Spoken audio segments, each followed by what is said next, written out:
210269, Prodi PGSD kelas R2B, mata kuliah Landasan Pendidikan, dosen pengampu Bapak Fadli Zil Ikrom, MPD. Kami menganalisis mengapa ketika akses pendidikan telah terbuka hingga ke daerah terpencil, tidak membuat masyarakat bangsa kita mampu mengelola sumber daya alam atau yang disebut dengan SDA dengan baik. Mengapa pula perilaku dari karakter masyarakat bangsa kita telah jauh dari nilai-nilai keramahan, kerendahan hati, bahkan saling bergotong royong dalam membantu sesama ketika pendidikan belum maju seperti sekarang ini.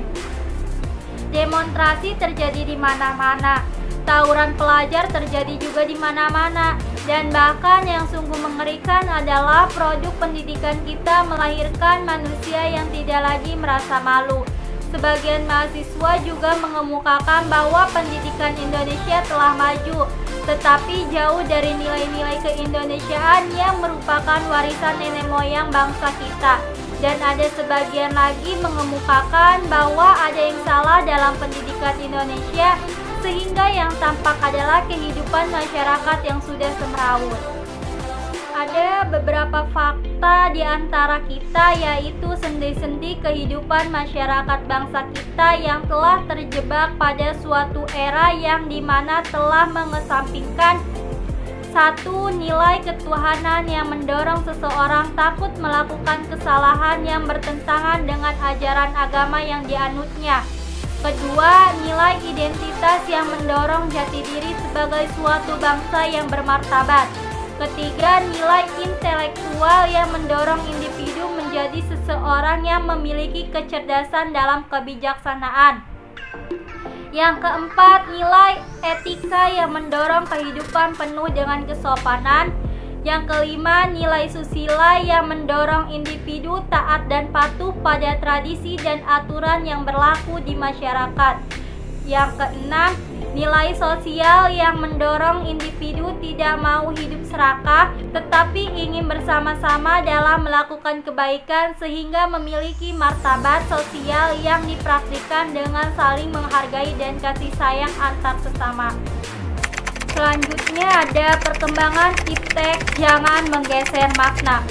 Fakta empiris yang tak terbantahkan membuktikan bahwa bertimbun-timbun dan berlapisnya benang kejahatan yang merajut jaring kesemrautan justru terangkai dari segelintir manusia yang tidak berkhidmat pada kebenaran ilmu pengetahuan dan teknologi. Tampaknya kebenaran ilmu pengetahuan sebagai unsur perekat jati diri manusia mengalami pergeseran makna. Selanjutnya, pendidikan jangan melahirkan manusia yang merasa pintar, tapi tidak pintar merasa. Menurut Charles Darwin menyatakan bahwa perwujudan manusia modern adalah penjelmaan perlahan dari kera yang berjalan tegak, yang disebut oleh Daniel Goleman dengan hilangnya amigdala.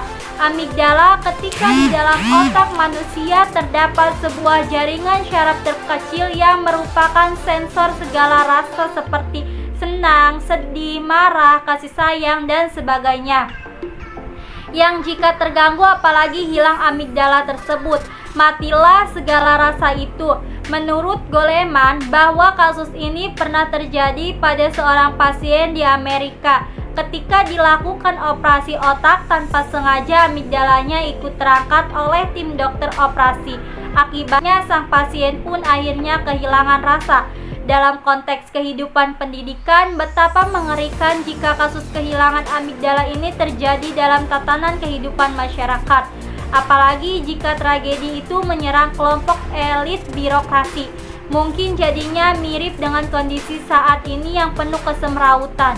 Begitu banyak orang yang merasa pintar namun tidak pintar, merasa benar namun tidak benar, dan merasa waras namun tidak waras. Baik, selanjutnya pendidikan membawa perubahan yang abadi. Di tengah kesemrautan yang nyaris tak termaknai seperti disentil di atas, berbagai kajian mulai dihadapkan pada suatu realitas yang absurd, bahkan cenderung klise. Manusia boleh saja membuat berbagai perkiraan atau prediksi. Namun, akurasi dari perkiraan atau prediksi tersebut menjadi tidak bisa dijamin. Fakta membuktikan bahwa tidak sedikit perkiraan yang sedianya dikultuskan sebagai suatu megatrends akhirnya mentah dilindas oleh roda ketidakpastian. Misalnya John Naisbitt dengan abad kebangkitan Asianya termasuk Indonesia yang siap menjadi mokon ekonomi baru yang ternyata harus berkeping di karang moneter pada pertengahan tahun 1997. Mikhail Gorbachev dengan glasnost perestroikanya yang harus ikhlas menerima kenyataan runtuhnya Uni Soviet. Sekelumit fakta di atas sekali lagi menjadi pengabsahan bahwa sesuatu yang pasti hanyalah perubahan atau change itu sendiri. Perubahan terjadi dalam 2 atau 3 dekade terakhir ini. Pendorong utama dari perubahan ini adalah perkembangan ilmu pengetahuan dan teknologi. Kemajuan yang sangat pesat dalam pemahaman kita tentang dunia diterapkan dan dikembangkan secara cepat dan meluas dalam berbagai bidang. Akibatnya, rencana yang dibuat tahun ini untuk dilaksanakan 2-3 tahun ke depan mungkin tidak relevan lagi dengan kondisi yang terjadi saat itu. Selanjutnya, dampak dari perkembangan iptek.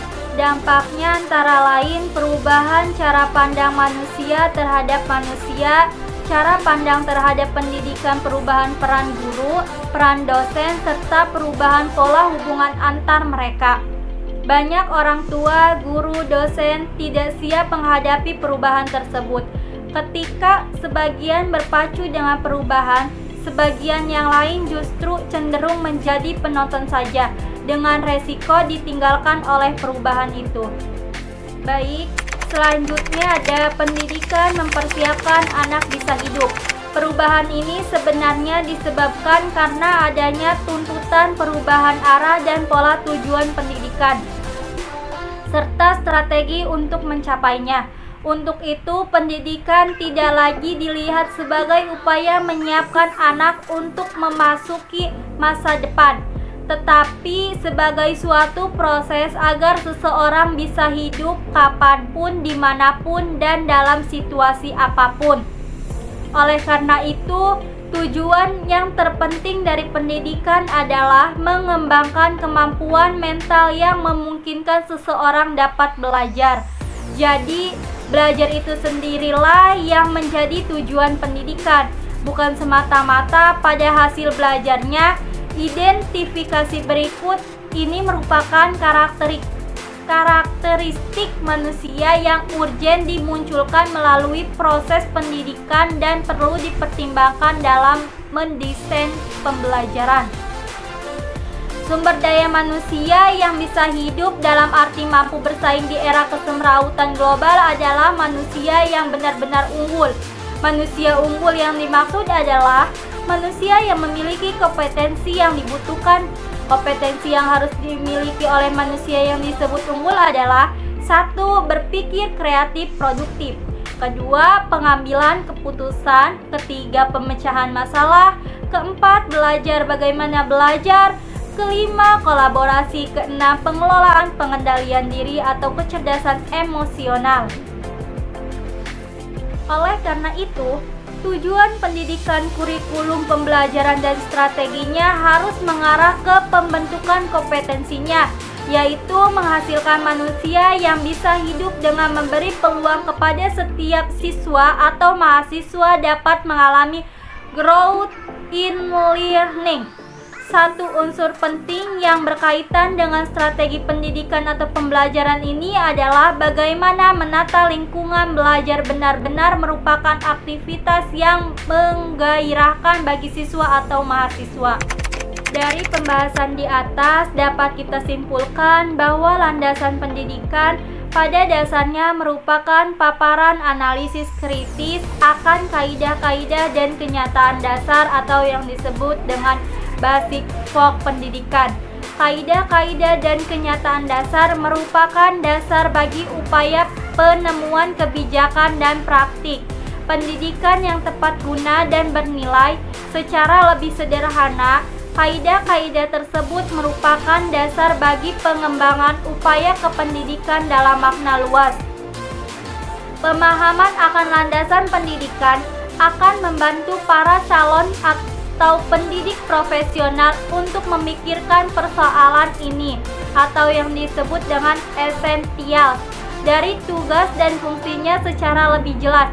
Berbagai persoalan kritis, misalnya bagaimana mengelola energi atau potensi kemampuan partisipan pendidikan untuk penciptaan situasi belajar yang optimal dengan kurikulum yang bersesuaian dengan murid. Bagaimana bekerja sama dengan orang tua, pengelola, dan lain-lain. Dalam proses pendidikan secara efektif memerlukan landasan kaidah-kaidah tertentu. Menghadapi persoalan tersebut, para pendidik dituntut memiliki penguasaan akan data, informasi, dan konsep yang dikembangkan oleh kajian landasan pendidikan. Baik, cukup sekian video penjelasan dari saya. Apabila ada kesalahan-kesalahan kata, tolong dimaafkan. Wabillahi taufiq wal hidayah, waridho wal hidayah, husikum bittaqwallah. Wassalamualaikum warahmatullahi wabarakatuh.